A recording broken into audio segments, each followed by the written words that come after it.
e temos mesmo que fazer isto. Temos que falar de Sochi. Temos que falar de Sochi. Eu já estou com sono só de falar nisso. Mas até não foi assim um grande prémio tão mau como os Não outros. Sochi. não foi para o Ricciardo, nem foi... Ok, não é que tenha sido brilhante nos últimos anos, mas temos estado mal habituados nas últimas corridas, não é? Mas foi Sochi. Mas foi Sochi, não há nada a fazer. Foi Sochi a Sochi e teve que ser Sochi. A melhor coisa que podia acontecer a Sochi era sair do calendário. Sim. E sabes o que é engraçado? É que agora vamos para Suzuka. E sabes o que é conhecido lá no Japão? Não. É Sochi, que é aquele peixe cru. Eu ainda pergunto. Vamos avançar? Vamos avançar. Vamos fazer isto como deve ser. Vamos então. Vamos então para o rescaldo do Grande Prémio da Rússia que ocorreu este fim de semana. Também, mas para as pessoas que estão a ouvir, nunca ouviram isto, para saber o que é que estamos a falar. Sim, há pessoas que se... Já que nem dizes olá às pessoas, mas... Sabes que agora já somos... Já há uma intimidade, já temos intimidade. Agora até já nos conhecem e tal, já não é o primeiro episódio. Já não é preciso levar as pessoas a jantar para ouvirem isto. Mas... Não é preciso falar do Taki aí, não é como fizemos no primeiro episódio, por exemplo. Não. E eu estou aqui a carregar no rato, vai-se ouvir. Fica bem. É para parecer que estamos a trabalhar. É. Bem, então... Vamos comprar bilhete. Vamos comprar bilhete, que está aqui o Toto Wolff já aqui a mandar umas bocas. Bem, duas. Para começar bem, o Toto Wolff que diz que a guerra interna na Ferrari pode escalar para os níveis Hamilton Rosberg, que ele também conhece. Não sei se é um comentário, se é um desejo. Lembras-te do que eu disse aqui a semana passada, que estava-se a isto mandar farpas, minar o adversário? Era o que dizias, sim, é ver se conseguem destabilizar. Não acho que haja muito interesse em destabilizar nesta altura, não sei que seja a pensar já para o já estão a trabalhar no próximo ano. A Ferrari, até é estranho dizer isto, mas a Ferrari tem feito um bom trabalho e pode... E o Toto Wolff pode estar a sentir uma pressãozinha, um medinho para o próximo ano, e se calhar agora é uma boa altura para destabilizar, que estamos numa altura crucial para o desenvolvimento dos carros para 2020. Sim, falar em desenvolvimento de carros, até aproveito aqui para lançar o aviso que na próxima semana vamos escrever um artigo sobre as atualizações da Ferrari. Vai haver trabalho? Sim. Pronto, está bem. Se tu dizes. Em princípio é para a semana. Não, podes fazer isso. Faz-te bem. Depois avisamos. Ainda o Toto Wolff disse que o ressurgimento da Ferrari mostra que a Fórmula 1 é outra vez uma fórmula da unidade motriz. uma moral para falar para quem teve a melhor unidade de motriz nos últimos 5 anos. Acho que não faz muito sentido este comentário total. Principalmente os 3 primeiros anos da era híbrida. Sim, foi um domínio dos motores Mercedes, até o Williams. É o que eu ia dizer, até o Williams que corria com um carrinho de rolamentos, mas tinha um motor Mercedes e chegou a ser terceira no Mundial de Construtores. Lá está, isto volta a soar estranho, mas não vai há muito tempo a Williams era terceira no Mundial. Sim, foi logo no início desta era híbrida, que aí sim era uma forma mesmo muito de motor. Havia um fosso tremendo da Mercedes para todos os outros. Mas repara, este comentário do Toto Wolff não faz muito sentido nesta altura, porque a grande melhoria, o grande salto da Ferrari nestas últimas corridas dá-se por melhorias aerodinâmicas. Sim, pelo menos assim parece, não é? Sim, por cima em Singapura. Sim, Singapura não é um circuito de unidade motriz, ok, tem longas retas, mas não é Spa ou Monza. Eu compreendo que ele até dissesse isso em Spa ou Monza, mas o que se viu em Singapura foi que os upgrades da Ferrari funcionaram, e estamos a falar de upgrades sobretudo a nível aerodinâmico. Sim, também parece um pouco despropositado. Também se calhar naquela tentativa de estabilizar e tal, puxar as regras de 2021 para eles. O termo técnico do que ele está a fazer é meter carvão. É. Termo técnico. Sim. É que é usado nas reuniões da FIA e tudo. Para 2021, aproveitando aqui este pequeno Fazemos assim um salto. Sabemos que os travões já não vão ser standard. Sim, isso era uma das propostas de haver travões standard para 2021. A meu ver, havia demasiadas propostas, para demasiadas peças standard em 2021. Sim, eu não sou contra as peças clientes, agora peças standard. Sim, peças de cliente, ok, queres comprar os travões, a caixa, a McLaren, a Ferrari ou o que for, tudo bem. Agora, standard iguais para todos. Eu sei que, por exemplo, nas caixas de velocidades estamos num ponto de evolução não há grande diferença de umas para as outras, mas a Fórmula 1 sempre se fez a diferença na Fórmula 1 sempre se fez nos detalhes. Sim. E eu acho que deve-se continuar a fazer. Sim, eu acredito que sim, e concordo contigo. E historicamente a Fórmula 1 sempre foi também uma forma um bocado de clientes, né? Tu antes podias comprar um chassi e comprar um motor à parte. Não me chocava nada que assim fosse. Aliás, não vai há muitos anos, estamos a falar no início desta década, a ProDrive era um forte candidato à entrada no Mundial. E pretendiam entrar com chassis clientes da McLaren, se não estou em erro. A ProDrive, que é uma equipa com uma longa tradição no automobilismo, em particular nos rallies, eles operavam a equipa de fábrica da Subaru, que foi várias vezes campeã do mundo no WRC.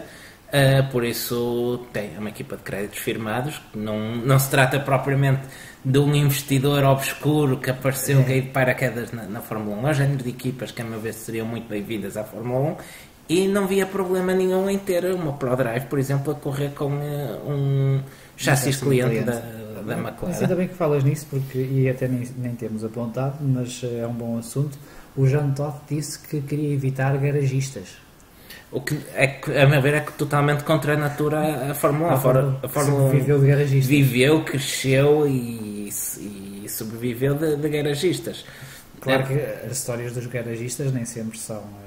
Sim, nós temos estado a publicar no nosso blog esta série de artigos sobre equipas que fracassaram na sua passagem pela Fórmula 1 e varremos desde grandes fabricantes que já falámos da Honda, por exemplo, que entraram com todo o dinheiro do mundo e fracassaram, mas essas histórias vivem muito também de garagistas, ou pouco mais do que isso, que entraram numa tentativa de chegar ao Olimpo da Fórmula 1.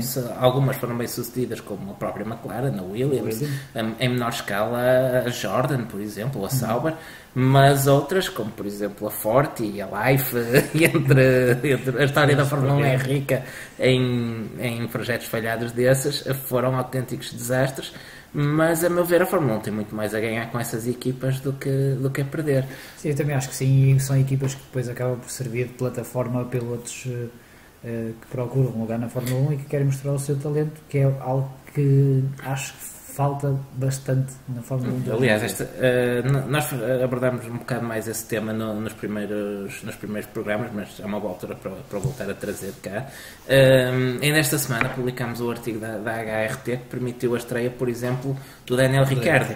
E uns anos antes a Minardi que permitiu a estreia do Fernando Alonso, do Marco Webber e entre outros. Mas a meu ver essas equipas fazem falta para isso, quer para preencher a grelha, quer para servir de rampa de lançamento, seja a pilotos, a engenheiros, até a construtores que queiram entrar. Pode ser uma boa porta de entrada. Fornecendo motores. Eu volto a pegar, falámos há pouco, por acaso acho que não chegamos a falar. Falamos, um bom momento de rádio agora. Falamos da Sauber. A Sauber, por exemplo, serviu de porta de entrada à Mercedes na Fórmula 1. Uma colaboração que já vinha dos tempos dos Sport Protótipos e que permitiu lançar a Mercedes no seu regresso à Fórmula 1, que se mantém até aos dias 2. E o da Sauber também. E o da Sauber também, exatamente. Agora, bom, Alfa Romeo, mas toda a gente sabe que é Sauber. Toda a gente sabe que é Sauber. O que é certo, eu estava-me a lembrar, por exemplo, a Brabham. A Brabham correu muitos anos com o nome Motor Racing Developments, ou com o nome de patrocinadores como Fila Motorsport ou Parmalat Racing Team, algo assim do género. Era com esse nome que estava inscrito no Mundial, mas toda a gente sabia, esta equipa é Brabham. Vais ver as estatísticas, falas na Brabham, não falas na Fila ou na Parmalat. E é assim um bocado que eu vejo a Alfa Romeo nestes dias. Toda a gente sabe que aquela equipa é Sauber. Tem na fábrica da Sauber, é operada pela Sauber, que a Sauber não desapareceu, simplesmente o nome desapareceu da grelha da Fórmula 1. o merchandising bem com a marca da Sauber. O chassis segue a nomenclatura da Sauber. Sim. Simplesmente correm com o nome do patrocinador, que calha de ser um fabricante com história na Fórmula 1. É uma situação um bocado diferente, por exemplo, a meu ver, da Renault, que comprou uma estrutura, que era a Benetton, e passou a operar ela própria essa estrutura. Embora haja uma colaboração próxima entre a Alfa e a Sauber, para mim aquilo continua a ser Sauber com patrocínio da Alfa Romeo. Mas... Até costumas ver um senhor na boxe que se chama Peter Sauber, portanto tem qualquer coisa a ver com isso. Acho que será por aí.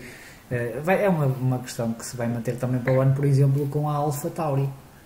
Sim, para o ano, e atalhando já assim à bruta, sem entrar a pé juntos. Aqui temos escrito que a Toro Rosso pode mudar de nome para a Alfa Tauri. Acho que já está confirmado. Mas pelos vistos a Red Bull já colocou o pedido às outras equipas para aceitarem a alteração da Toro Rosso para a Alfa Tauri, que é o nome de uma marca de roupa desportiva da Red Bull. Da Red Bull, sim. Faz sentido. Acho que eu entendo e faz sentido, mas... Não querem continuar a vender estas... A gente já se tinha habituado à Toro Rosso e gostava... Por acaso, acho que foi um nome bem conseguido para a antiga Minardi. Os touros roxos. Os touros... Exato. Conseguiram criar para uma equipa satélite, acho que conseguiram criar uma identidade forte.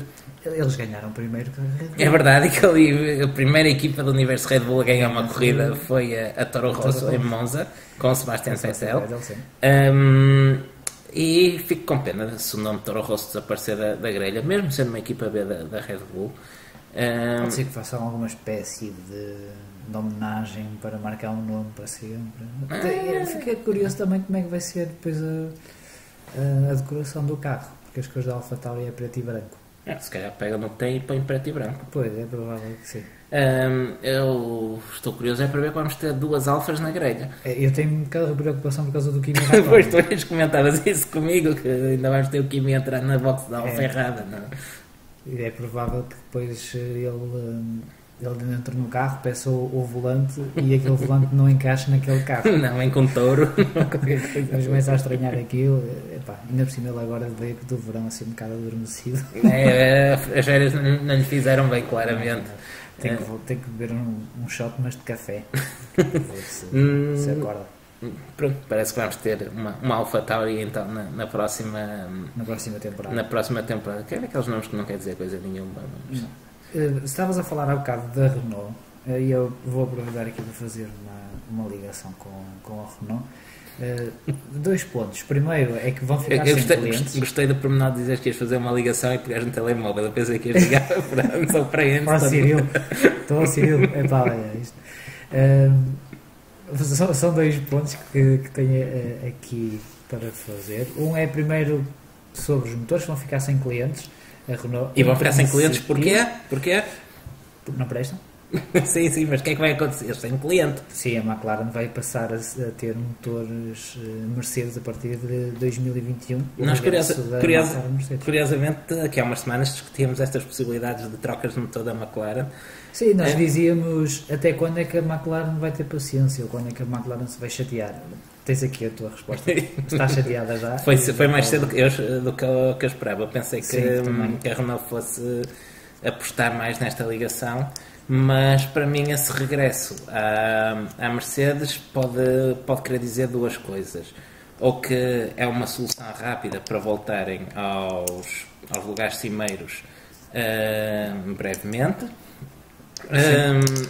ou, para mim, é o que vai acontecer, a Mercedes vai deixar vai abandonar a equipa oficial de Fórmula 1.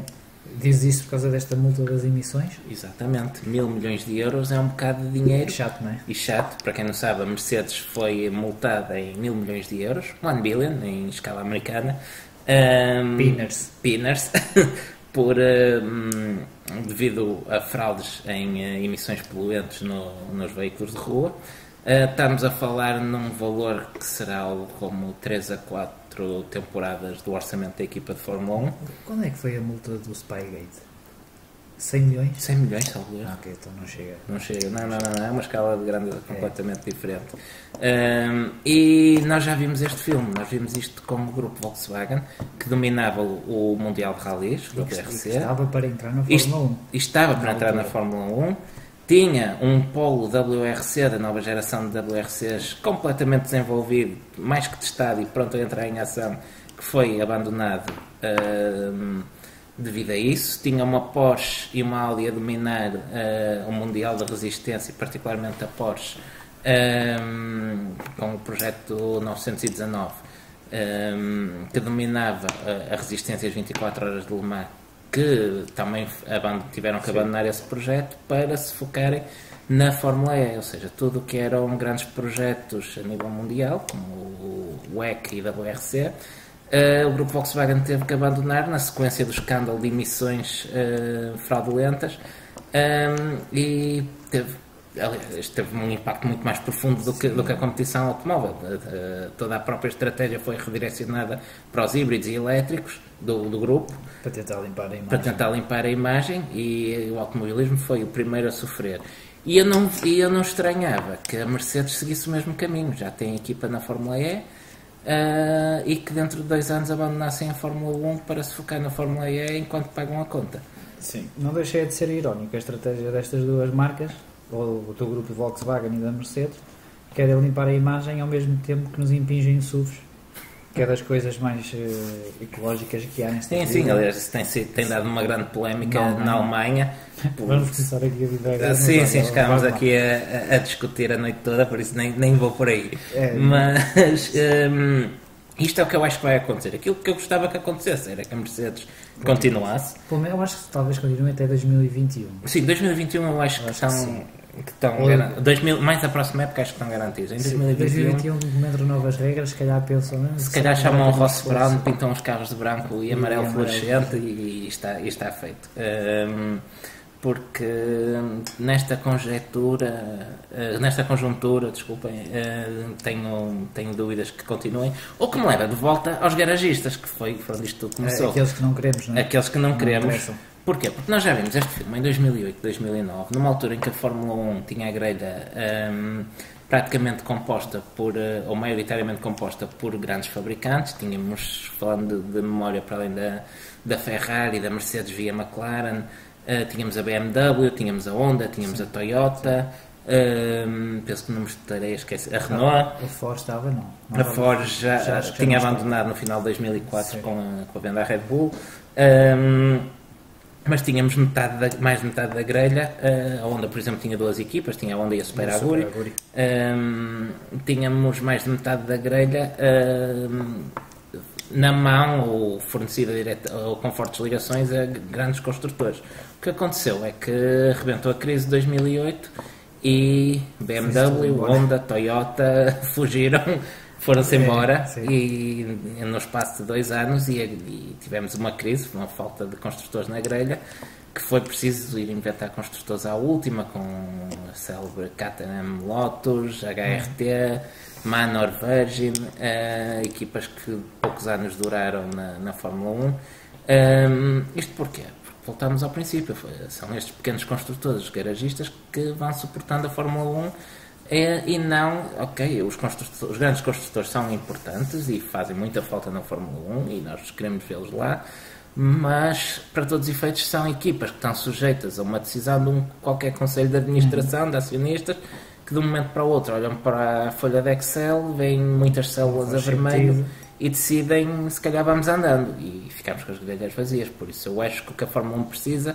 é de um equilíbrio entre construtores e garagistas, mas os garagistas têm que ter sempre o seu espaço e apoio da própria Fórmula 1 da própria Fórmula 1 e já para não falar que um garagista, quando entra na Fórmula 1, é mais por questões emotivas, quando uma marca se calhar entra na Fórmula 1 por questões estratégicas. Sim. E acho que é normal que depois um garagista tente ficar o mais tempo possível e se conseguir ficar com uma McLaren. Claro, uma McLaren ou uma Williams, o negócio deles é que ele uma histórica tem mais de 20 anos, tem quase 30 anos de Fórmula 1. Já tem um espaço pleno de direito na história da Fórmula 1. Agora, isto leva-nos a outra questão que só tentar abordar brevemente porque dava-nos conversa por uma hora, que é a evolução dos fabricantes, dos garagistas, das equipas, das fórmulas de promoção até à Fórmula 1, porque se calhar nos anos 70, 80 tínhamos pequenos construtores como a Ralt, a Jordan, como é que se chamavam os senhores do Max Mosley, March, que tinham equipas nas fórmulas de promoção, e a própria Colónia, por exemplo, foram subindo a escada à semelhança do que acontecia com os pilotos e que permitia que os seus técnicos e engenheiros fizessem o mesmo percurso. Atualmente temos fórmulas de promoção alimentadas por fórmulas cliente, chassis cliente, quase tudo da Lara. Como ao lado. Exato, como ao lado. E nota-se. E nota-se, está ao nível. Não, estou a ser mau, não estamos a falar da Williams. A nível de funcionamento dos pneus, talvez. Mas não há essa, com a falta de construtores, ou com a não existência de construtores nas fórmulas de promoção, os técnicos e engenheiros não ganham esse know-how nas fórmulas de promoção. É muito mais difícil o acesso depois à Fórmula 1, e as próprias equipas não conseguem subir essa escada, não conseguem, ficam limitadas à Fórmula 2 e fazem o caminho para eles, se quiserem continuar a evoluir, é fazer como por exemplo fez a Carlin, que foi correr para os States, para a IndyCar. Para outra fórmula que é stock, standard. Exato, que hoje em dia também se tornou uma fórmula stock, e esperemos que a Fórmula 1 nunca siga esse caminho, pelo menos nós que gostamos dela. Mas se calhar é um assunto que devia dar alguma conversa dentro do seio da FIA, que eu espero que dê. Pelo menos aqui dá. Aqui dá, mas nós também não precisamos de muito para ter conversa. Não, isso também é verdade. Sim, mas eu gostava, por exemplo, de ver uma Prema na Fórmula 1. Por exemplo, uma Arte, uma Dams. A Dams que nos anos 90 esteve quase para entrar e chegou a testar. Isso vai ser. Nós depois vamos falar disso no nosso blog, mas sim, a Dams foi uma das equipas que tiveram com o pé na Fórmula 1, mas acabou por nunca dar o passo decisivo. Sim, é uma pena. Vamos ver o que é que acontece também com as regras de 2021, que certamente vão ser importantes para novas equipas. E só uma parte. Repara que eu prefiro ficar a falar disto do que ter que falar de Sochi. Acho que ninguém te vai culpar. E uma dessas novas equipas, que poderá até ser a Pantera. Não estamos a falar nem da Racing Points, nem de Force India. E que poderá vir a ser, no meu entender, o cliente da Renault. Isto se a Renault se manter, porque eu também já não sei muito bem. Sim, porque eu sempre que filmam a box da Renault e temos os seus diretores na box, o ar nunca é muito contente.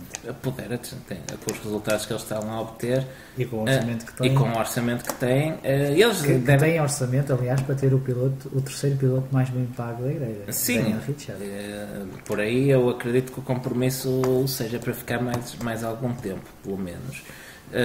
Ainda por cima a Renault nos últimos 40 anos, tirando uma ou duas pequenas pausas, seja como fornecedor de motores, seja como construtor, vai estando sempre na Fórmula 1. Eu duvido que eles estejam para sair, ainda por cima, sem terem andado sequer perto das vitórias nesta altura.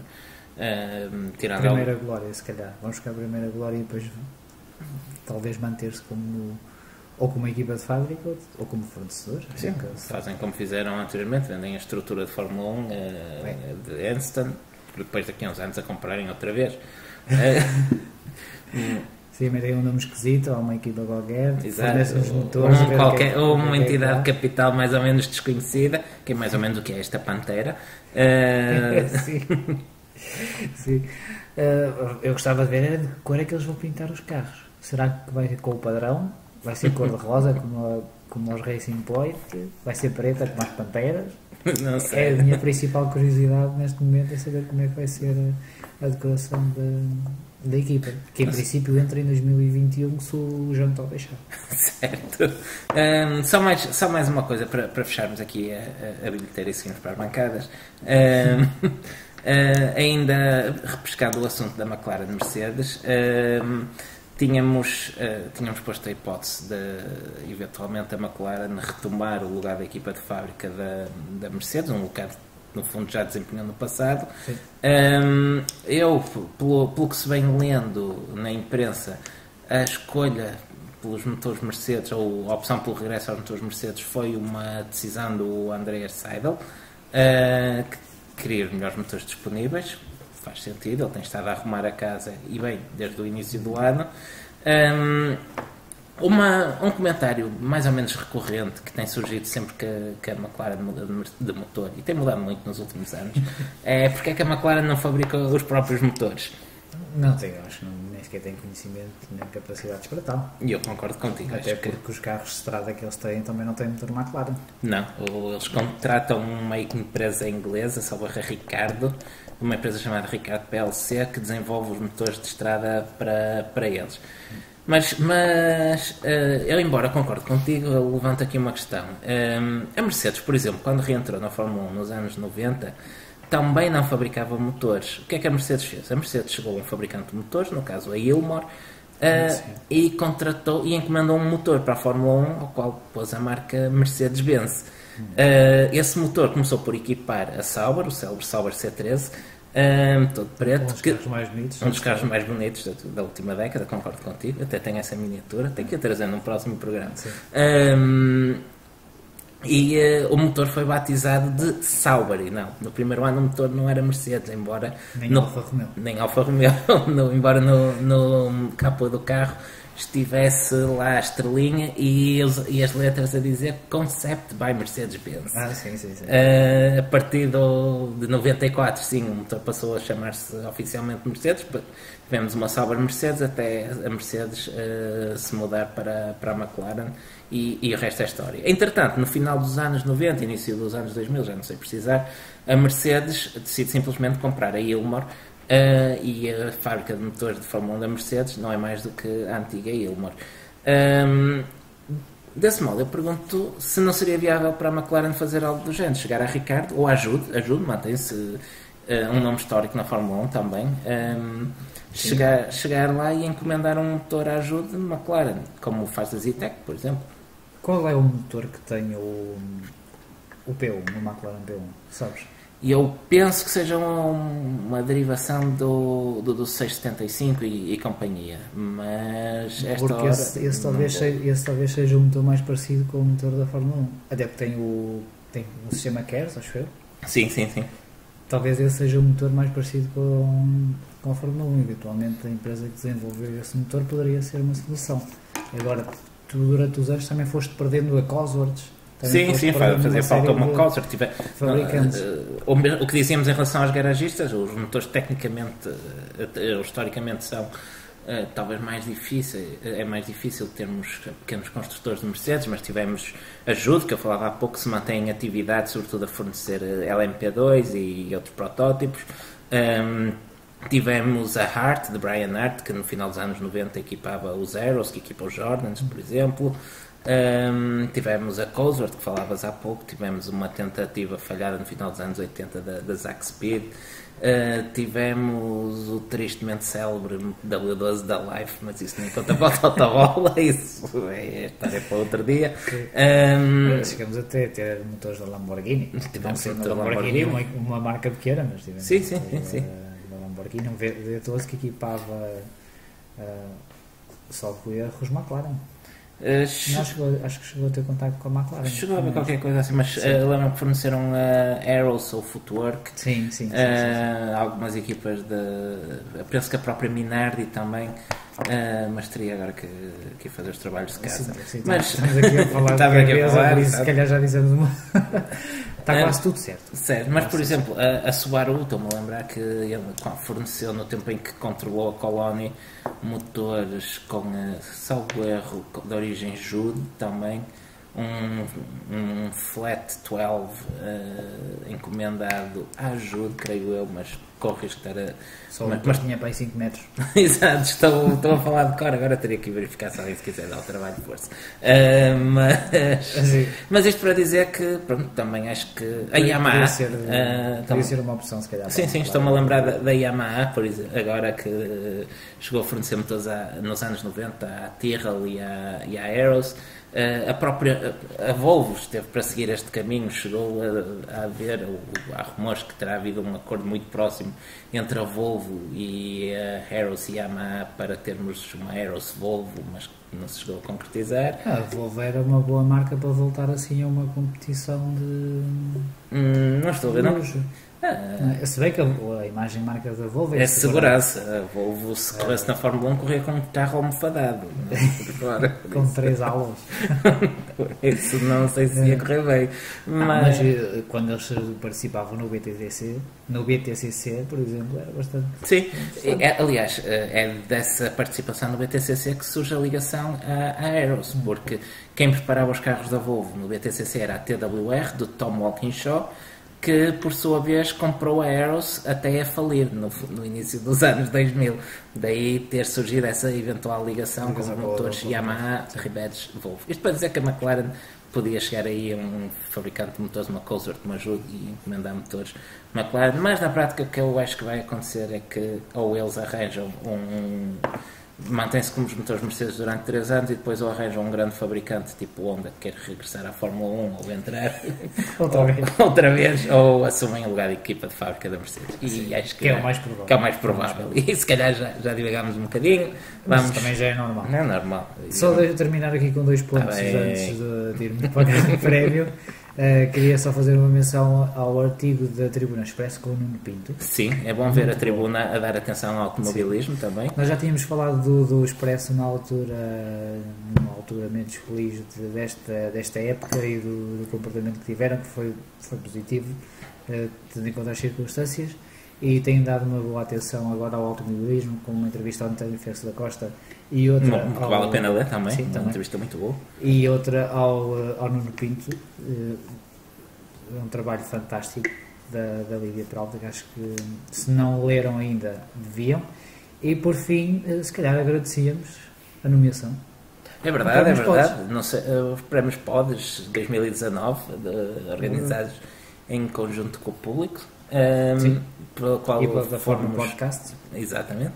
Para os quais fomos nomeados, não sei muito bem como nem porquê, mas agradecemos desde já a toda a gente que votou em nós. E já agora não percam o lance e continuem a votar para ver se escapamos ao último lugar, se não somos são 10 nomeados, a ver se não somos a Williams. Acho que eles também depois só dizem o vencedor. É assim, para não passarmos vergonha. Já não é muito mal. Vamos então ao grande prémio de Sochi. Está bem. Temos que falar, não temos? Não estás com muita vontade? Não, achei aborrecido. Vamos diretos à qualificação. Vamos direto. Não se passou nada. Nem se passou nada no warm-up. Pois, eu acho que se passou qualquer coisita, mas também já estamos aqui com estava a trabalhar, não quero e tal. Na qualificação tivemos o acidente de Albon, que o fez arrancar da vida das boxes no dia seguinte. Sim, tivemos o Albon depois também bateu na qualificação. Ele bateu nos treinos livres. Eu pensei que estavas a falar disso, já da qualificação. Pois é, estava a falar disso. Supostamente íamos saltar os treinos livres. E lá está, saltámos os treinos livres, o Albon bateu na qualificação. Está certo. Vou afastar aqui o copo, espera aí. Isso é água. E tivemos a nova pole position de Charles Leclerc. A quarta seguida, que é o primeiro a conseguir fazê-lo pela Ferrari desde o Metal de Schumacher. Não conheço. O miúdo que está na Fórmula 2? Acho que era qualquer coisa a ele. Era parente. E tivemos também um excelente 13º lugar de Giovinazzi. Reparaste que eu disse bem? Disseste bem, estava atento. Acho que foi uma boa colocação do Giovinazzi, que voltou do verão bastante forte. Sim, tirando aquele erro na Bélgica, mas parece estar a afinar. Sim. Avançamos para a corrida. Foi um grande prémio de Sochi. Está dito, até para a semana. Há só, se calhar o principal ponto, ou Ganhou o Hamilton, em Parecia- segundo ficou o Bottas e o Leclerc em terceiro. parecia que ia ser o principal ponto a decidir a corrida, foi ali aquela tática ou não tática da Aquilo Ferrari. foi estranho, aquilo foi esquisito. Não? Eu acho que parecia que eles tinham algum acordo do género. O Charles Leclerc ia ajudar o Vettel a ultrapassar o Hamilton. E depois não sei se o Vettel aproveitou o acordo para ultrapassar o Charles Leclerc ou se havia ali uma zona cinzenta naquele acordo. Não, eu não percebi. Não percebi, acho que ninguém percebeu muito bem. Acho O que que é era, certo é que acho o que até Vettel era parte desnecessário um acordo. um acordo desse género, exatamente. O Vettel parte do terceiro, o Leclerc tem a pole e no meio dos dois está o Hamilton. E na primeira curva temos Hamilton em primeiro, seguido do Leclerc. Eu disse Hamilton em primeiro. Disseste. Pois, Disseste. tínhamos Vettel em primeiro, seguido, eu trabalhei, seguido de Leclerc com Hamilton em terceiro. Em terceiro ia lutar fortemente com Carlos Sainz para segurar a posição. Sainz chegou mesmo a assumir o terceiro lugar por instantes. Um excelente arranque do espanhol. E a partir daqui começa a polémica e também, diga-se, o único ponto de interesse deste grande prémio. Mas temos aqui tantos pontos para falar. Temos muita coisa para falar, não sei onde é que vamos buscar isto tudo. Eu não escrevi metade disto. Mas vamos vendo o que é que aconteceu. O que eu achei estranho. Afinal tem aqui coisas que eu escrevi depois. O que eu achei estranho foi esta questão do. Vamos trocar. Vamos trocar daqui a bocado. Agora não apetece. Se calhar, Sim, deixa lá para ele se porque aproximar que eu troco. depois do Vettel assumir a liderança, começou uma série de comunicações das boxes entre Leclerc e as boxes e Vettel e as boxes, para uma suposta troca de posição em que Vettel deveria ceder o lugar a Leclerc. O que é que aconteceu na prática? O que aconteceu é que o Vettel era o mais rápido em pista e estava-se a afastar do Leclerc. Sim, o Vettel depois imprimiu um ritmo bastante forte, começou a afastar-se. Chega à Fez uma altura- sucessão de voltas mais rápidas, Sim, inclusive. sim. Aliás, depois do erro na qualificação do Vettel, que voltou a errar na qualificação, ainda com um erro mais pequeno, mas que lhe custou o segundo lugar, que se calhar até foi bom porque arrancou o lado que tinha mais aderência. Depois de estar constantemente a afastar-se de Leclerc, chega à altura da paragem nas boxes e a Ferrari faz um undercut ao Vettel. Sim, forçada a Ferrari fez. Isto é absolutamente de loucos. A Ferrari manteve o Vettel em pista para ele perder tempo para poder ser ultrapassado por Leclerc, já que ele não cedeu a posição. Mas perder tempo para o Leclerc significa perder tempo também para o Hamilton. Eu não sei se isto poderá vir do que aconteceu em Singapura, porque eles em Singapura claramente fizeram aquilo sem querer. E eu não sei se eles se sentem em dívida. Sim, eu acho que nós falámos disso a semana passada. Eu acho que a Ferrari não deve nada ao Leclerc de Singapura porque o que o Vettel fez não era previsto por ninguém. Ele foi buscar 3 segundos e meio numa volta. Sim, Com os pneus que eles não tinham testado. Exato. Não os pneus que eles não Não estava conheciam. nos planos de ninguém, se calhar nem do próprio Vettel. Ele simplesmente foi buscar esse tempo e foi-se embora. Ele ganhou a corrida por mérito próprio, não foi com a ajuda das boxes nem nada. Sim. E convenhamos, não estamos a falar propriamente de uma situação em que o Vettel tem 25 pontos no Mundial e o Leclerc 100 e tem luta pelo título. Eles já não estão em nada, a não ser pelo terceiro lugar, e estavam separados por meia dúzia de pontos. Por isso, eu acho que o Vettel tinha toda a legitimidade para tentar ir buscar aquele lugar e fê-lo sem comprometer a corrida do Leclerc. Sim. E depois aqui, acho que a Ferrari não descalçou uma bota, mas acho que a bota se perdeu pelo caminho. E foi a Eles sorte, perderam as duas. foi a sorte deles. É que o Vettel, depois o Vettel avaria. Fica sem o MGU-K, que depois até queria um safety car. Mas Virtual safety car. O Virtual safety car, e depois o Russell foi ao muro e... Acho que ele teve um problema na roda dianteira direita, se salvo erro. Pelo menos pelo on-board é o que parece. Para continuares a defender a tua teoria que o Russell é o Rookie of the Year, certo? Não, mas nota-se no on-board que Eu sei. ele muitas faíscas e tal. E depois acho que isto depois acaba por ser um peso que saiu de cima da consciência da Ferrari, porque o Vettel ia atacar o Leclerc porque tinha ritmo. Sim, não tenho dúvida nenhuma isto dele a atacar. propósito das dívidas, se nós buscar dívidas, podemos recuar a Monza, onde nos treinos, naquela situação bizarra nos treinos, supostamente o Leclerc deviantou ao Vettel que não deu. E depois tivemos todo aquele circo autêntico. Circo, é verdade, falaste bem. Tudo isto é um circo. É verdade. E E repara, é certo que é difícil, e particularmente em Sochi, rodar próximo do carro da frente, que destrói pneus, e é muito difícil ultrapassar. Mas o Vettel abriu o suficiente para o Leclerc para ele ter espaço limpo à frente e continuou a afastar-se, ainda assim. Sim, acho que a diferença chegou até aos 4, 5 Sim, segundos. sim. Até a Ferrari resolver, não, nosso piloto, nós temos aqui uma possibilidade de uma dobradinha, vamos atrasá-lo. Não percebi, normalmente não percebo as táticas da Ferrari e nós até temos vindo a elogiá-los nas últimas corridas. Se calhar foi sem querer. Eu até, mas até dou de barato que a Ferrari pudesse ter dado a primazia, tivesse combinado isso, que o Leclerc facilitaria a ultrapassagem ao Vettel para ele ir para a frente e depois trocava. Mas isso faria sentido numa perspectiva em que o Leclerc tivesse a acompanhar o ritmo do Vettel, que não estaria a acontecer.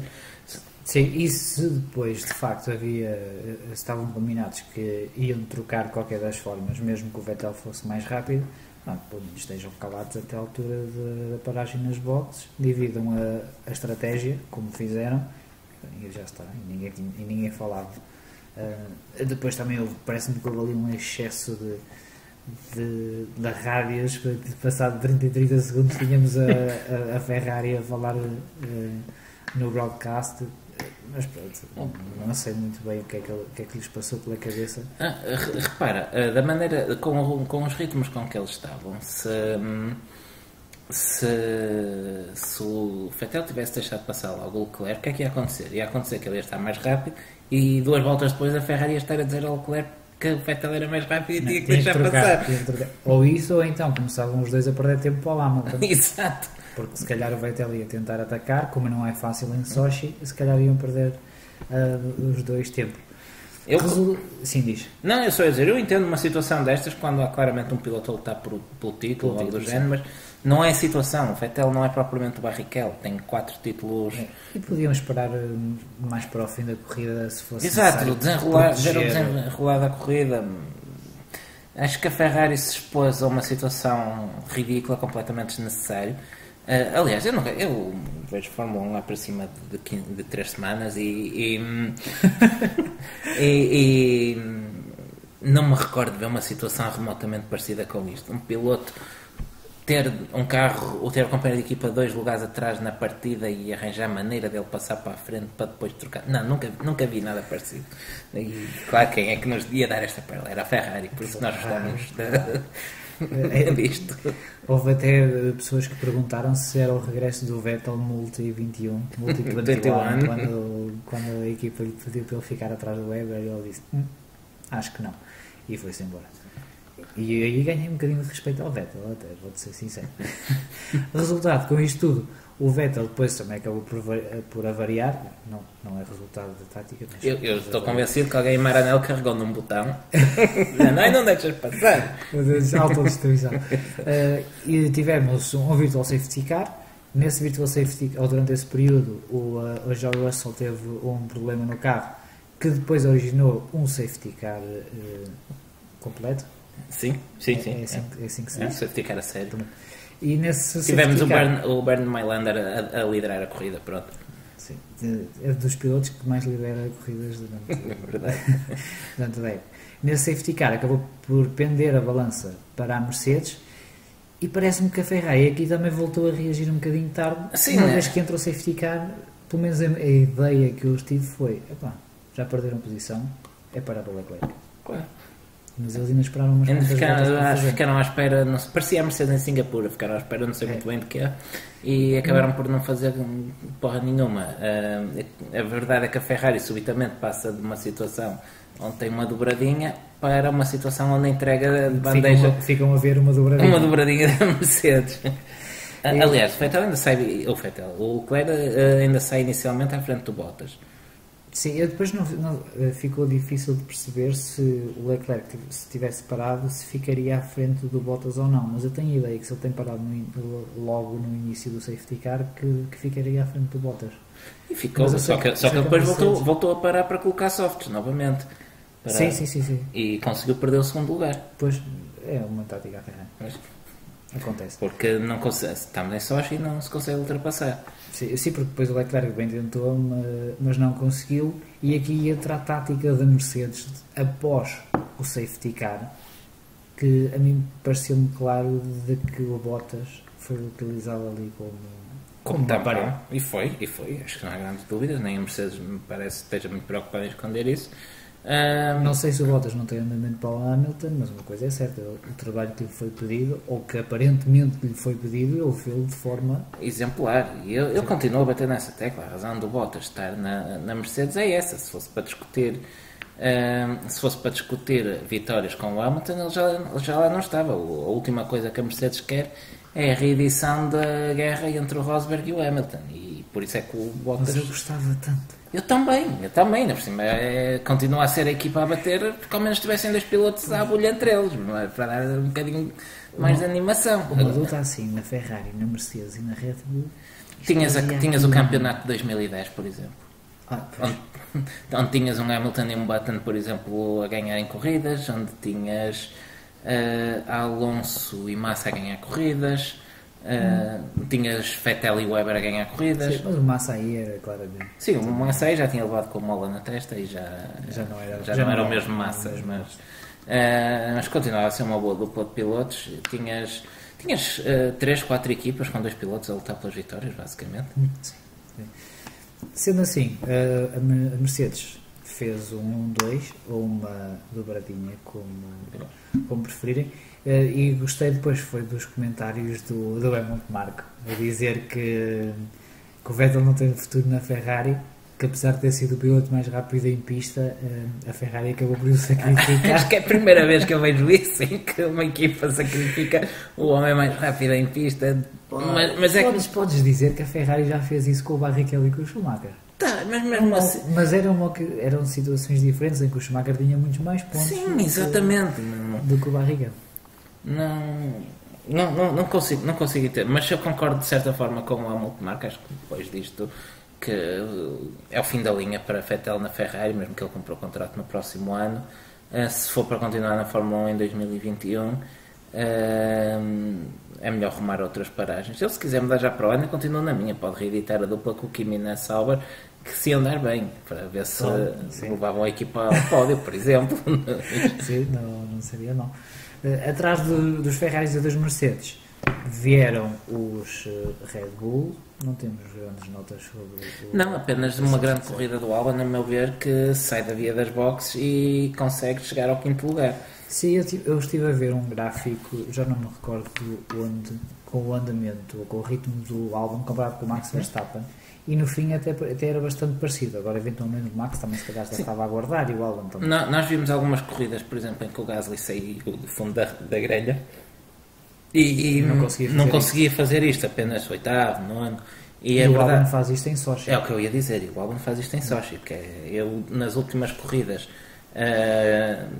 nas corridas que o Albon tem feito pela Red Bull, tenho posto sempre algumas ressalvas, ou porque o Max saiu do fundo da grelha, ou porque desta vez foi o Albon, ou porque está chuva, ou está frio e o vento vem do Nordeste. Mas acho que desta vez não há nada a dizer. Ele vem do fundo, vem da via das boxes, num circuito muito difícil de ultrapassar e acaba no melhor lugar possível. O rapaz não sabe fazer ultrapassagens aborrecidas. Não, então, eu acho que o Albon tem uma... Para aborrecido chega ao circuito. Faz-me lembrar, ou consigo fazer algumas comparações com o Ricciardo. Sim, tem sempre faca nos dentes. A fazer as ultrapassagens. Já em Spa ele fez aquela ultrapassagem por fora ao Daniel Ricciardo. E em Sochi voltou a fazer umas manobras bastante interessantes. Óbvio que agora tem que ter ritmo também para o Max Verstappen. Quer dizer, este ano acho que já não vai ter essa possibilidade, porque também tem que se habituar ao carro. Mas para o próximo ano vai ter que ter esse ritmo. Mas eu estou a gostar do Albon. Eu também. Se não for o Russell, metia o Albon. O Norris é que não? O Norris não, porque vamos deixar. Sim, isto já vai longo e ainda temos aqui mais meia dúzia de linhas para ler. Outro assunto, passando para outra equipa, a Haas, não nos passou despercebido que tentaram atrapalhar-se ali na primeira volta, como é típico. Mas o Grosjean resolveu... o Grosjean não tem culpa nenhuma desta vez. Não, desta vez não. Mas quando não é por ele, tem azar e há de levar com alguém em cima. E isto vai-nos fazer voltar a outro assunto que nós gostamos muito, para além dos pneus, que é as escapatórias em asfalto. Que se não fossem em asfalto, este acidente não tinha acontecido. Provavelmente não. Porque tanto o Ricciardo como o Grosjean andaram a abusar dessas escapatórias antes daquela curva. Tinham ficado se lá. Se tivessem abrandado um bocadinho, em vez de ter ido fora. E assim chegam os dois juntamente com o Giovinazzi juntinhos e não couberam os três lá. E chegam os três a velocidade. Se tivesse ali gravilha, eu queria os ver a fazer isto. Não tínhamos tido este acidente. Tens culpado para este acidente? Não, parece-me que Também. é daqueles casos em que é de facto um incidente de corrida. Um piloto tenta ver o outro, três carros, não se apercebe do terceiro. Três carros onde se calhar cabem dois, todos, é como estavas a dizer, se calhar não se apercebem do carro ao lado e acaba por não passar toda a gente e estragam os três a corrida, que foi pena. Para eles? Para eles. Eu estava a almoçar, continuei. Ainda assim, parece-me que o Ricciardo tem andado um bocadinho apagado. Sim, é verdade. Essa sensação. Um bocadinho.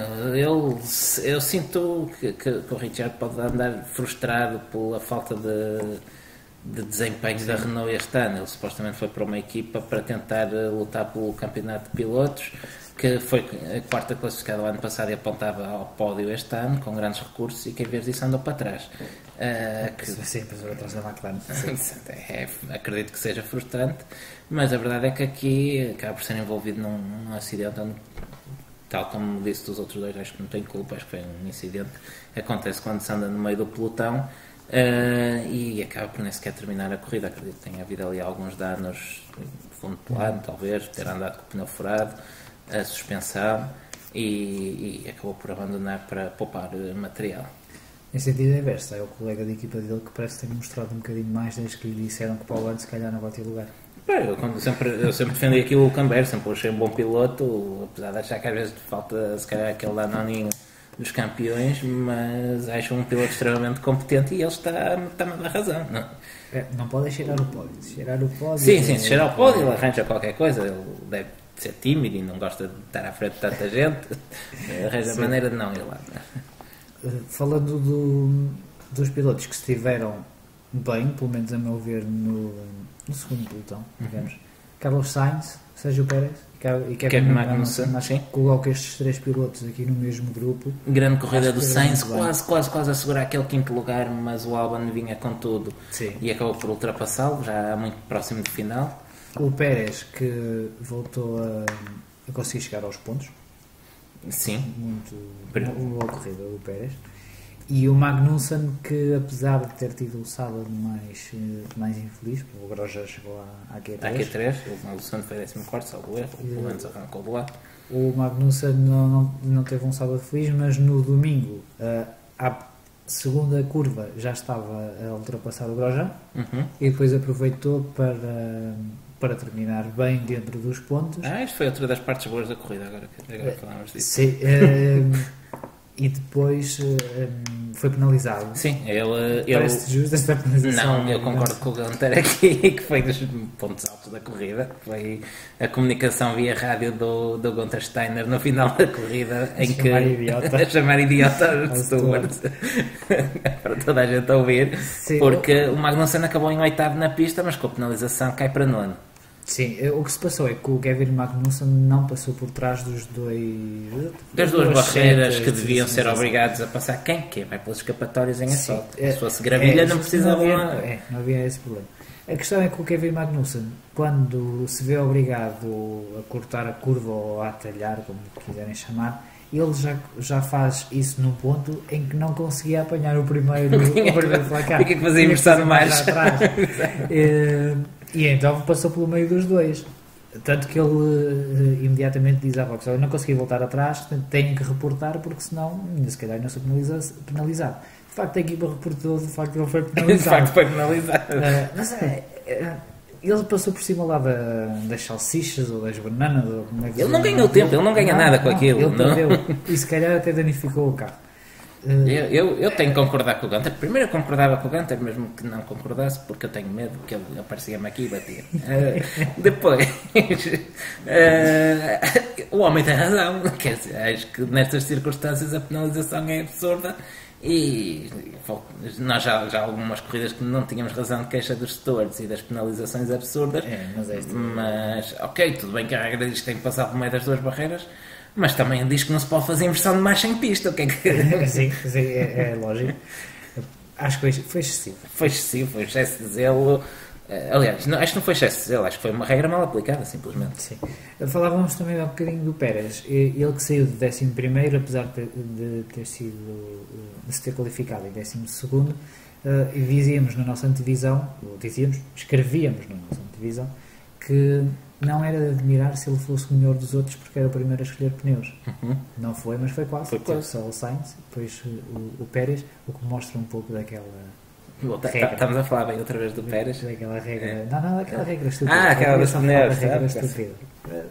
É sempre uma oportunidade de falar aqui. Até parecia mal. Da gente. Lá está, sai beneficiado por causa da regra dos pneus. Não é? E já que estamos na Racing Point, gostava de falar outra vez do Stroll, que falamos na... Mas chegou aqui dois. Sim, mas falámos na semana passada e dizíamos que o Stroll até tem tido um bom ritmo. Tem um bom ritmo de corrida, mas estraga o fim de semana no sábado. E o que é que aconteceu desta vez? Ficou à portinha dos pontos. Ficou à portinha dos pontos porque saiu do 15º. Mas eu por acaso era para ter revisto isso antes de vir para aqui, depois esqueci-me. O Stroll não está envolvido também naquele acidente no início, ele não dá um toque no Giovinazzi, salvo erro, na travagem. Eu acho que há um Racing Point que dá um toque e isso pode não ter ajudado. Mas isso não invalida o que estavas a dizer, que é verdade. Sim, tenho ideia que sim. Que, por acaso vi os onboards hoje à tarde e vi esse onboard e agora não me... Chamou-me a atenção o carro cor-de-rosa e fiquei a confirmar. Seria Pérez ou Stroll, mas depois fiquei com a ideia que era o Stroll, mas não confirmei. Por isso tenho mais trabalho de casa. Para a próxima fazemos uma notinha. Não, mas a ideia principal é essa, que ele depois voltou a estragar a corrida no sábado, sim, basicamente. Avançamos então para mais um piloto? Vamos avançar mais um bocadinho, que isto já vai ficar longo e já vamos sair. Normalmente isto depois fica sempre longo, porque a semana passada divagamos sobre um piloto, hoje divagamos sobre os motores. Exato, já estivemos a falar de SUVs e agora vamos falar do torpedo. Do torpedo que foi torpedado desta vez. E logo pelo colega de equipa. Pelo Gasly. São coisas que acontecem. Caso faz, mas ainda assim, há uma coisa que me desiludiu, que foi o Sr. Putin, que eu esperava um Kvyat no pódio e que fosse preciso, mano. Ele metia-se tanques russos na pista. Foi a tua previsão? Foi a minha previsão. Realista. Mais realista e saiu completamente ao lado. Ele saiu do último, pensei, ok, está controlado, depois manda-se parar isto, arranja-se um safety car que não se aplica a ele. E arranjou-se, mas o que é certo é que em vez de tanques tivemos um torpedo, mas veio no outro Toro Rosso. Mas eu gostei muito do stint do Kvyat, porque ele começou de duros e estava a mostrar bom ritmo. Sim.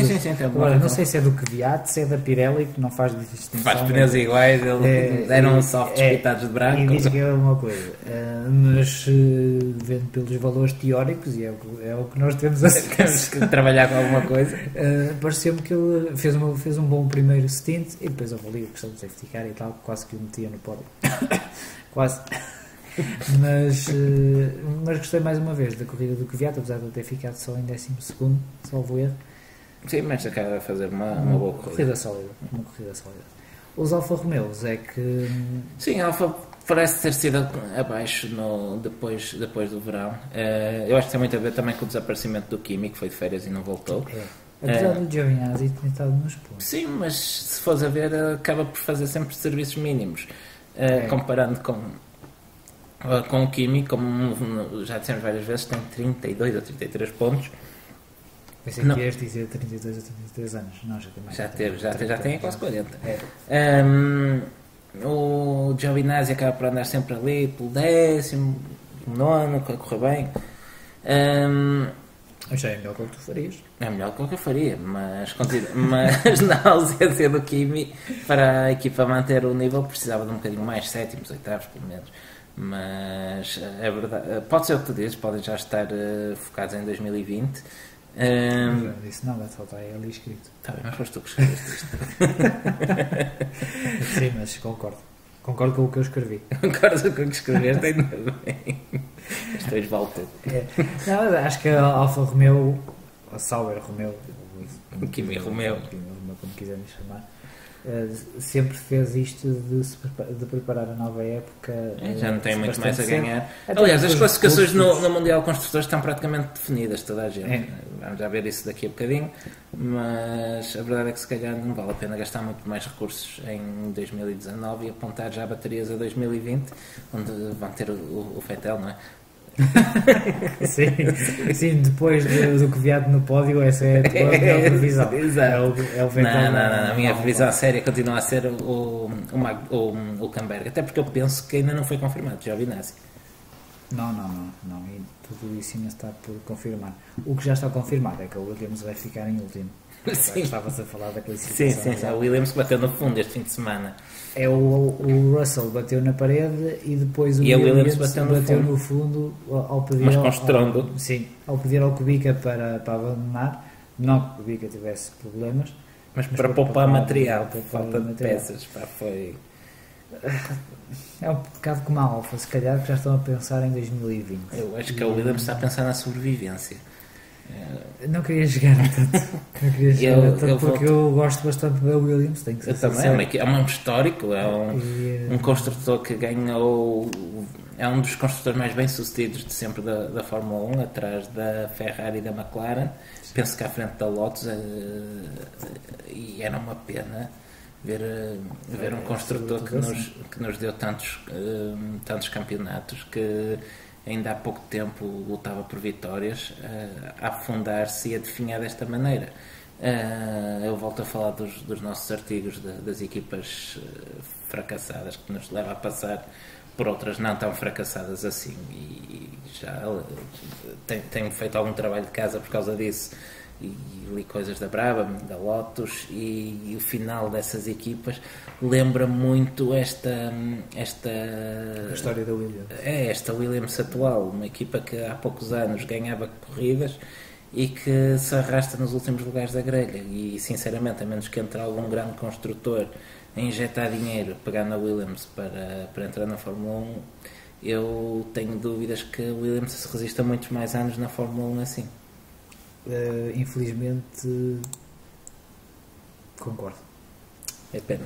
mas espero que eles consigam dar a volta por cima e que já nem peço a Williams das vitórias, mas peço pelo menos uma Williams ali a tentar chegar ao pódio, a Williams com dois bons pilotos. Sim, uma Williams se ocupasse um lugar de uma Jordan no final dos anos 90, da Force India dos últimos 3, 4 anos, uma equipa respeitável que fazia... Não deixa de ser por causa da posição em que está. Sim, claro, mas queremos ver mais da Williams e acima de tudo queremos ver a Williams na grelha. Terminar o Grande Prémio de Sochi. Isto já vai... Como é que falamos uma hora disto? É verdade. Só com um pedido à realização, à Liberty, mostrem-nos a corrida toda. De vez em quando gostávamos de ver o que é que se passa mais atrás, fora dos 4 primeiros. Em princípio mostram se não se estiver a passar nada. Se tiveres alguma luta em pista ou assim, esquece. Não? Mas é que não se passou nada, porque eles não mostraram. Viste o Carlos Sainz alguma vez? Não, que eu estava a dizer. O Carlos Sainz também teve sozinho o Grande não. Prémio, por isso não será por aí. Vamos à classificação então da corrida. Só para dizer então, exato, o mesmo que tu ias dizer. Temos de começar a gravar isto mais cedo. Eles querem começar a gravar ao domingo. Logo a seguir. Um gajo está bem desperto, assim fica difícil. Isso faz isso, bem, em Suzuka vai estar bem desperto assim logo no fim da corrida. É dizer que me mandar 3 cafés. Então venceu a Mercedes com a Lewis Hamilton primeiro, seguido de Valtteri Bottas. Regressa às dobradinhas, com Charles Leclerc, que não fez parte de uma dobradinha da Ferrari, mas ocupou o terceiro lugar do pódio, na frente de Max Verstappen e de Alexander Albon, os dois Red Bull. Depois veio Carlos Sainz, Sérgio Pérez, Lando Norris, Kevin Magnussen e a terminar o top 10, Nico Hülkenberg, que ainda conseguiu buscar ali um pontinho para a Renault. Para a Renault. E com isto podemos passar então à classificação dos stewards antes de irmos às classificações gerais. Exato. Comecem aqui. Posso começar eu desta vez? Então vai. E começo já por uma bandeira vermelha, um vermelho Ferrari. E acho que já deu para perceber porque ao longo do que fui dizendo durante o episódio. A Ferrari, a meu ver, não se portou como uma marca campeã do mundo, como uma marca com a história que tem. Eu entendo que uma equipa faça táticas mais ou menos duvidosas para quando está a lutar por alguma coisa, para ajudar um piloto. O que se passou nesta corrida eu não percebo. Eles estão um pouco mais que a competir entre si e vai com o Max para o terceiro lugar, mas estão com andamento para conseguirem isso. O Vettel é um tetracampeão do mundo, tem sido o piloto número 1 da Ferrari nos últimos anos. E, acima de tudo, era o mais rápido em pista. Não faz sentido nenhum estarem intencionalmente a sabotar a corrida de um piloto deles para troca de favores, exatamente. A equipa tem que estar acima disso e tem que haver uma liderança forte que impeça estas situações. A Ferrari, a meu ver, fica muito mal na fotografia e, como corolário desta situação, transforma uma dobradinha quase garantida numa dobradinha da Mercedes. É uma dobradinha na mesma. É uma dobradinha, isso não deixa de ser, mas só se enganar na cor dos carros. E a tua bandeira amarela, essa cor tão bonita? Vai para o Gasly. Ainda assim, a nível de pilotos, a corrida foi aborrecida. Não sei se já disse, não houve assim nenhum, a meu ver, que se destacasse muito pela negativa. Mas o Gasly, por tentar torpedear o torpedo, leva a bandeira amarela, sobretudo quando se espera, bandeira amarela porque não conseguiu torpedar o torpedo ou porque tentou? Porque falhou o alvo. E sobretudo numa corrida onde o seu substituto na Red Bull conseguiu fazer aquilo que ele nunca conseguiu durante as 10 ou 12 corridas que lá esteve. E nessa corrida Gasly volta às más exibições, e serve já para atalhar para a bandeira verde, que vai justamente para o Alexander Albon, que fez uma espetacular recuperação. Ok, o carro é bom, mas só achei um circuito complicado. Vimos que Gasly falhou mais do que uma vez uma recuperação semelhante ao longo da época, e Albon, quando teve que a fazer, fê-lo bem e chegou ao seu devido lugar. Ele, que na China também tinha sido do pit lane para ir aos pontos. Sim. Nesse caso foi só o 10º, aqui foi sexto. Quinto que o Vettel desistiu. Quinto que o Vettel desistiu. Aqui também foi com Red Bull e na China foi com Toro Rosso. Sou eu então, não é? Eu disse que sim. Então vou dar a minha bandeira vermelha ao Kimi Raikkonen. Esta custa-me, mas é verdade. Mas é verdade. O Kimi Raikkonen tem estado assim um bocadinho apagado, tanto ao sábado como ao domingo, e acho que fica aqui bem entregue esta bandeira vermelha ao Kimi Raikkonen. Não é que ele se importe. Exato, acho que ele dá-me tranquilamente para lá. Para ele é igual, mas pronto, fica aqui a bandeira vermelha para Raikkonen. A bandeira amarela para a Ferrari. Simpático. Mais ou menos. Foi um bocadinho mais simpático do que tu. Aquela situação do início me parece um bocadinho ridícula. Acho que podia ter sido feita de outra forma. Eu achei que aquilo foi quase amador. Sim, pode ser. Vou aceitar esse adjetivo. E depois mesmo na questão do Charles Leclerc. Olha, se nós no karting fazemos isso. Nós nunca estaríamos nessa posição. Pois que normalmente ando lá mais para trás. E depois na questão do Charles Leclerc, acho que também não fizeram a melhor gestão possível. A bandeira verde, e para mim é muito fácil escolher a bandeira verde, é escolher qual é o piloto que nunca aparece na realização.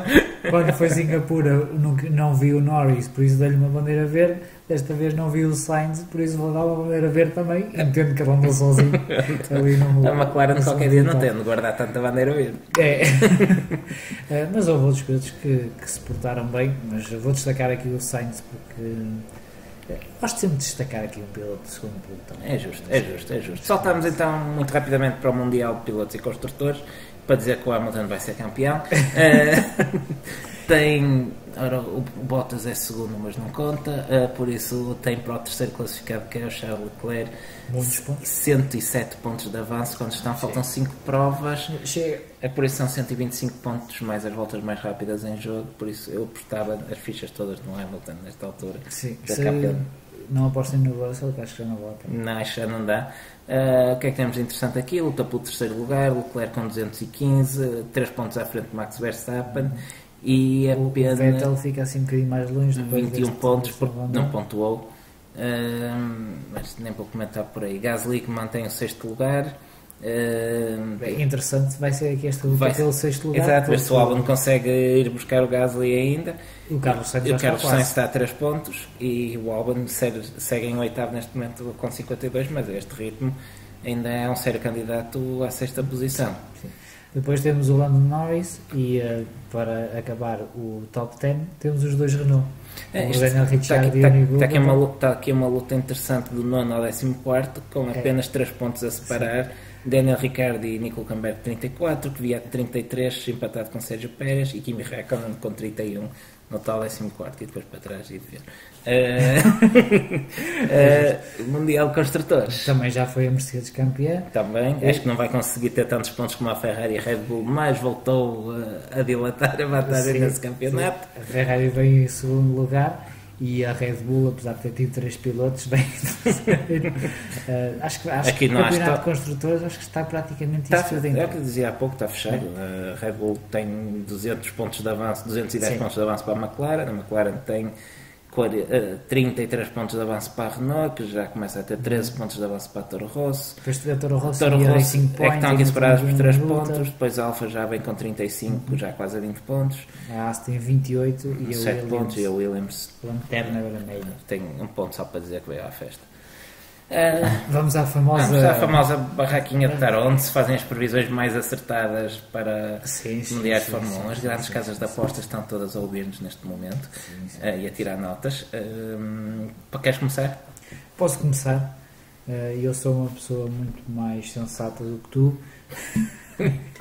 e, portanto, para Suzuka vou colocar uma dobradinha da Ferrari, isto depois de ter dito que era sensato. Estava a pensar nisso, eu não queria dizer nada, não me vai calhar isto meio.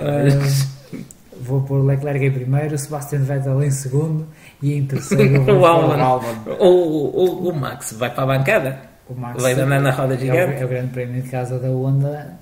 Pelo menos um Honda tem que fazer fogo de artifício. E eu apostei aqui no Max Verstappen para isso. E eu, justamente por ser o grande prémio da casa da Honda e por a Red Bull andar a preparar este grande prémio há 5 corridas. Sim, isso é verdade. Isso é verdade.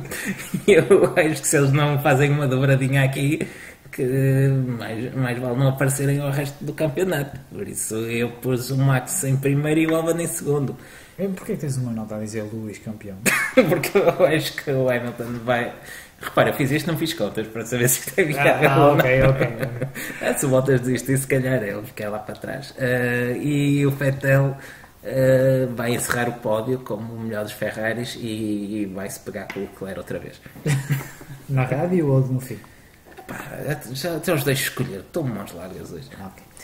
Falando em campeões, vamos para a Fórmula 2 e na primeira corrida que venceu a corrida? Sim, é uma corrida, faz voltas e depois ganha o primeiro. É que a esta altura já falta o vocabulário. Venceu de Vries, seguido de Latifi e dela atrás, e o Vries é assim o campeão da Fórmula 2 por larga margem.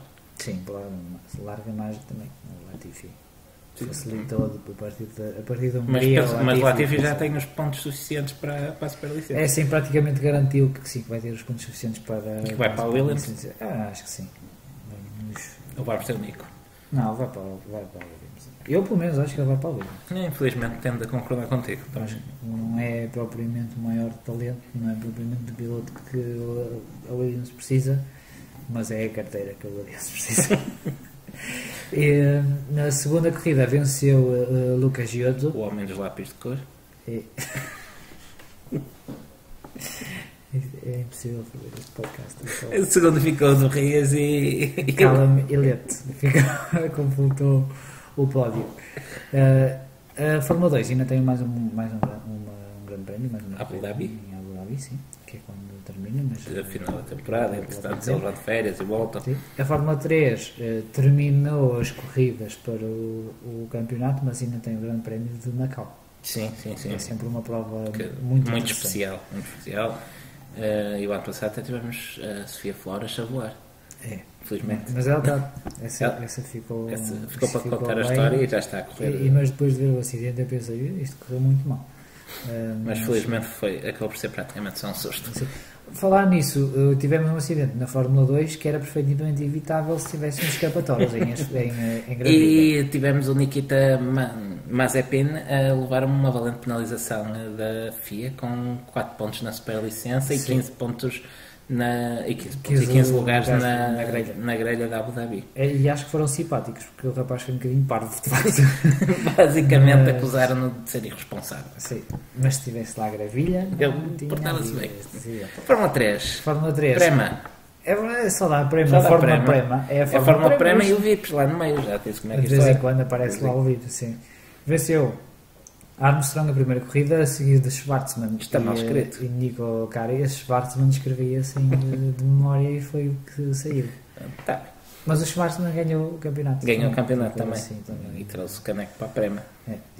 Aliás, os 3 primeiros são Prema. Sim. E na segunda corrida venceu o Yuri Vips, como tu dizias, seguido o Armstrong e de Schwartzman.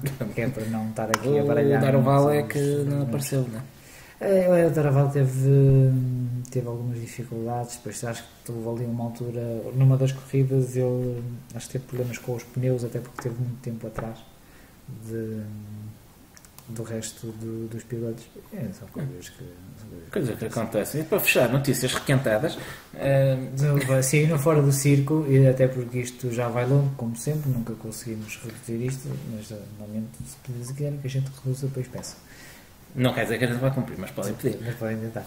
Na IndyCar tivemos campeão, não foi o Alexander Rossi. Foi o Joseph Newgarden. E não foi campeão nesta semana, já foi campeão na semana passada e esquecemos de falar disto. Mas fica aqui a nota, o Joseph Newgarden, segunda vez campeão na corrida final em Laguna Seca, certo? Sim, no histórico circuito de Laguna Seca, um circuito interessantíssimo e com curvas para a direita. A IndyCar normalmente tem curvas para a direita. Quer dizer, para a esquerda, depende do sentido. É meia-noite, já viste vamos acabar? Vamos acabar, que quero ir dormir, que ainda tenho uns quilómetros para fazer. E voltamos depois do Grande Prémio do Japão, em Suzuka.